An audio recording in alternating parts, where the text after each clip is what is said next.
Hey Bears fans, it finally feels like things are starting to click in Chicago, doesn't it? The vibe around this team just feels different right now. There's an energy, a pulse that we haven't felt in a long time. And a lot of that starts with one guy, Caleb Williams. The rookie quarterback who came into the league surrounded by massive expectations is finally showing everyone why he was worth the hype. You can feel it in the way he carries himself, in the way his teammates react when he's on the field. He's got that calm confidence, that poise that you just can't teach. And after that performance last night, Bears fans have every reason to believe that the future might already be here. Let's be honest, this wasn't a perfect game. The receivers dropped way too many passes, 6 according to the analytics folks, but honestly, it could have been more. That's the kind of stuff that can throw a young quarterback off rhythm. But Caleb didn't let it happen. He kept firing, kept trusting his arm, and kept giving his guys chances to make plays. Even with all those drops, you could see the accuracy improving. Some of those throws, the deep shots to DJ, the layered pass down the sideline to Rome, those are the kinds of throws you expect from a franchise guy. And that's exactly what he's starting to look like. Now, sure, he's not a 70% completion passer yet, but the thing about Caleb is that he doesn't just dink and dunk. He's pushing the ball down the field. He's creating explosive plays, and he's doing it without turning the ball over. That's the big one. You can live with a lower completion rate when your quarterback is giving you chunk plays and protecting the football. He's got that rare combination of aggression and control that separates the good from the great. And when you combine that with the way he avoids sacks, it's no wonder people around the league are starting to take notice. Ben Johnson called him Houdini after the game, and honestly, that might be the most accurate way to describe him. That Giants front was all over him, but he kept slipping away, spinning, dodging, finding open space, and turning broken plays into big gains. His pocket awareness is just unreal for a rookie. It's like he has a built-in radar for pressure. And you can tell his teammates feel that too. They feed off his composure. They trust that when things get chaotic, he's going to find a way to make something happen. That's what real leadership looks like. It's not about yelling or chest beating. It's about delivering when the moment calls for it. And that's exactly what Caleb did.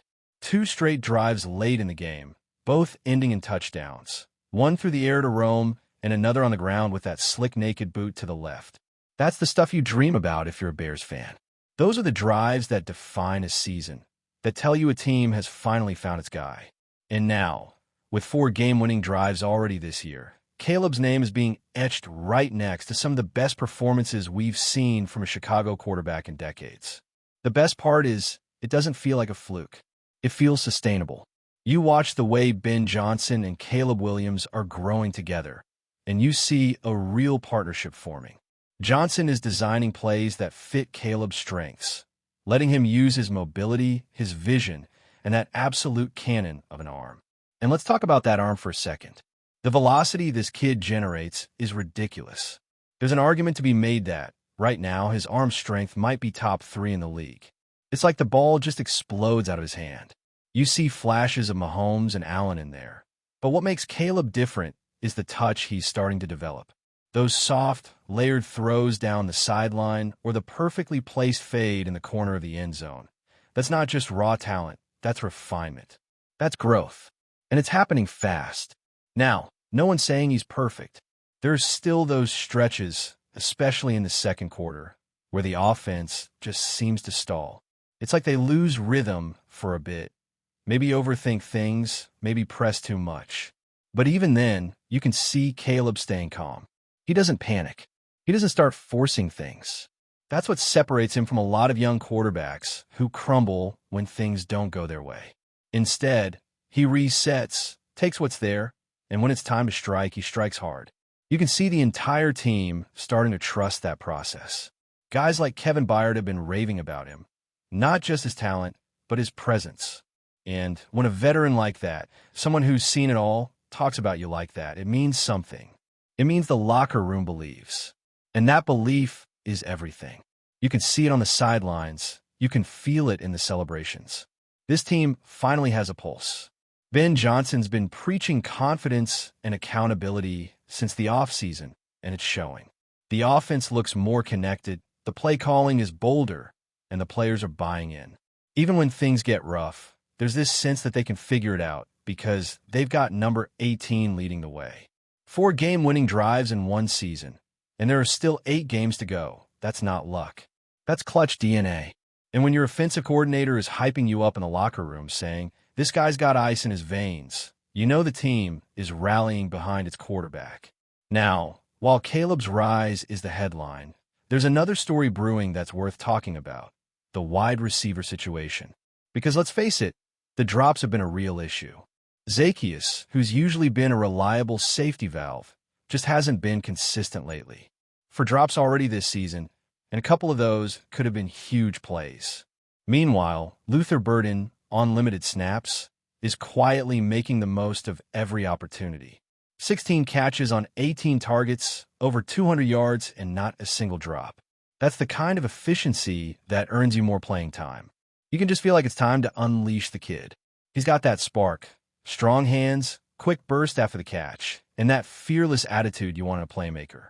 When he gets the ball, he's dragging defenders, creating yards out of nothing, and giving this offense a whole new layer of danger. Look, Zaccheaus still has a role. Every team needs a guy who can find soft spots and move the chains on 3rd down. But Burden brings something different. He brings juice. You can see how this offense could evolve with him getting a heavier workload. Imagine a trio of Rome, Loveland, and Burden growing together with Caleb. That's your core. That's the future.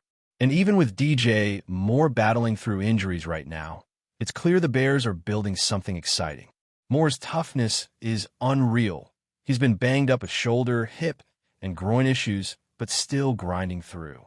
But if he does have to sit for a week or 2, that's the perfect chance to see what Burden can do as a true number 2 option. This kid's ready. You drafted him high for a reason. At some point, you got to take the leash off and see what he can become. It's wild how quickly this offense is changing its identity. A few months ago, people were questioning whether Caleb Williams was really the guy. Now, fans are debating just how high his ceiling goes. Is he already a top quarterback? Is he the long-term answer? For most Bears fans right now, the answer is leaning heavily toward yes. Maybe not 10 out of 10 yet, but we're talking high 8s, low 9s. The progress is obvious. The leadership is real. And the belief is spreading through that locker room. You can see it in every snap, every drive, every post-game celebration. This team finally feels alive again. And with the schedule about to get tougher, this stretch coming up will tell us even more about who the Bears really are. But one thing's already clear: they've got their quarterback. Caleb Williams isn't just surviving out there. He's elevating the guys around him. He's showing that rare mix of talent, toughness, and leadership that you build a franchise around.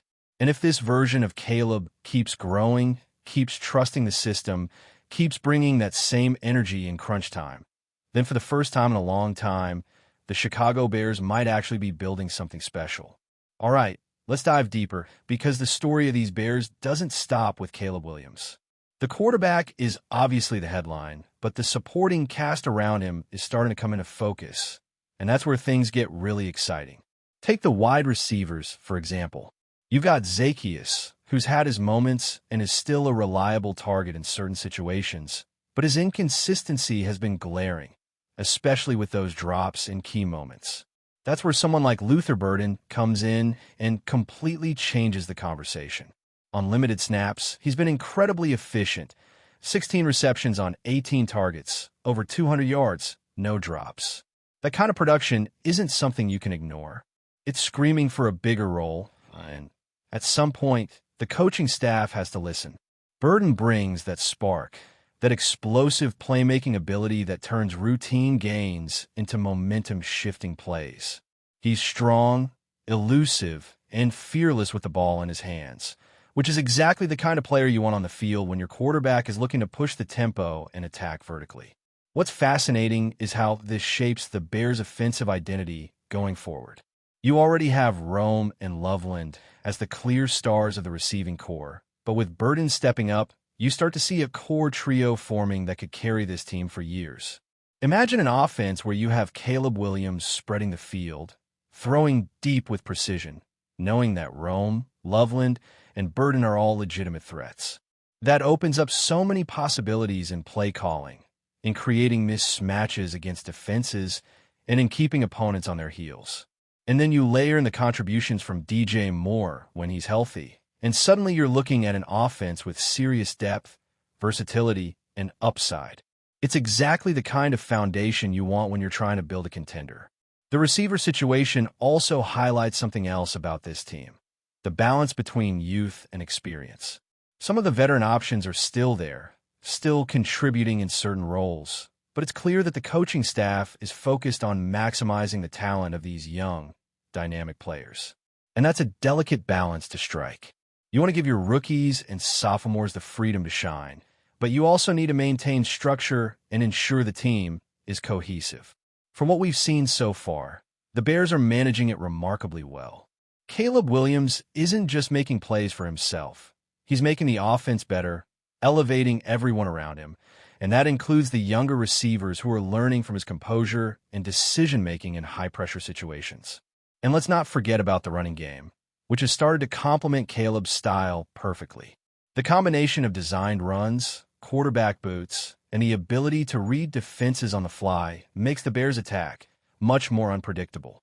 When you have a quarterback who can extend plays with his legs, create explosive opportunities, and keep defenses honest, suddenly your running backs and wide receivers get more space to operate. It's a ripple effect, and it's one of the reasons why this offense has been able to produce those late-game heroics. For game-winning drives already this season isn't just a testament to Caleb. It's a reflection of a team that's finally starting to click as a unit. The timing, the trust, the chemistry, it's all coming together, and you can see the excitement building in Chicago. On the defensive side, there's still work to be done, particularly in the secondary. Tyreek Stevenson has been a roller coaster, performing well in stretches but struggling to maintain consistency after returning from injury. Nan Wright has shown effort, but his ceiling is limited as a career backup. That's why the potential addition of someone like Asante Samuel Jr. is intriguing. If he's healthy, he provides an immediate upgrade, particularly on the outside. Samuel's ability to break up passes, cover top-tier receivers, and provide experience in the backfield could stabilize a unit that has been inconsistent. It's not about replacing players. It's about enhancing the roster, adding competition, and giving the Bears more options as they navigate a tough schedule.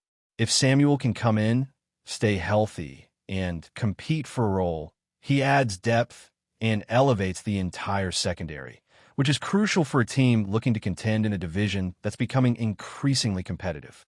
The blend of youth, talent, and coaching philosophy is what makes this phase of the Bears season so compelling. You can see Ben Johnson's fingerprints all over this team. The emphasis on confidence, preparation, and adaptability. It's not just about the XS and OS. It's about creating a culture where players believe in each other, trust the system, and are willing to step up when called upon.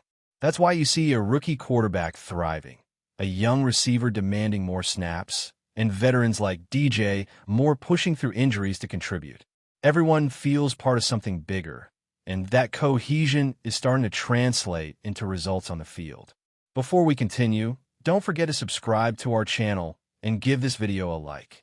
Your support helps us keep bringing you the latest updates on our Chicago Bears. And don't be shy. Drop your thoughts on the news in the comments below. Whispers are swirling around the league after quarterback Jaxson Dart's fiery outburst aimed squarely at the Bears, an incident that has quickly escalated into one of the most talked-about stories of the season.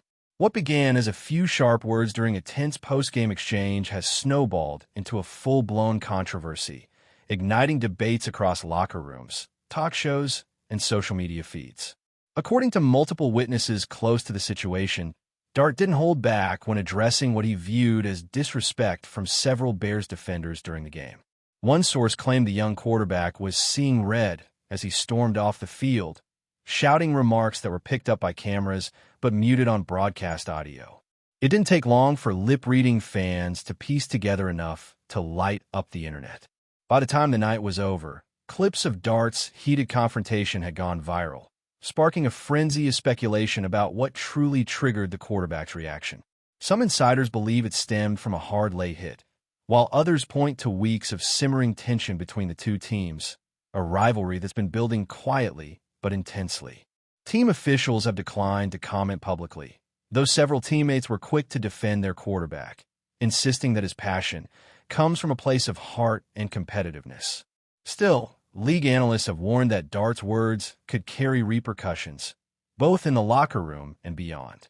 Questions are being raised about whether his leadership style, often praised for its edge, might have crossed a line this time. Meanwhile, fans are split. Some applaud Dart's fire, saying it proves his commitment and grit. Others argue that a franchise quarterback should embody calm under pressure, not controversy. Whatever side one takes, one thing is undeniable. Jaxson Dart's name is everywhere right now, and the echoes of his outburst are far from fading.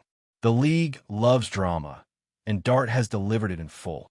Whether this incident becomes a defining moment or a fleeting headline remains to be seen, but for now, the rumor mill is spinning faster than ever, and Jaxson Dart is right at its center. That's it for this update. If you enjoyed the video and want to stay updated with exclusive news about our Chicago Bears, be sure to subscribe to our channel and hit that like button. We can't wait to hear your thoughts in the comments. See you in the next video.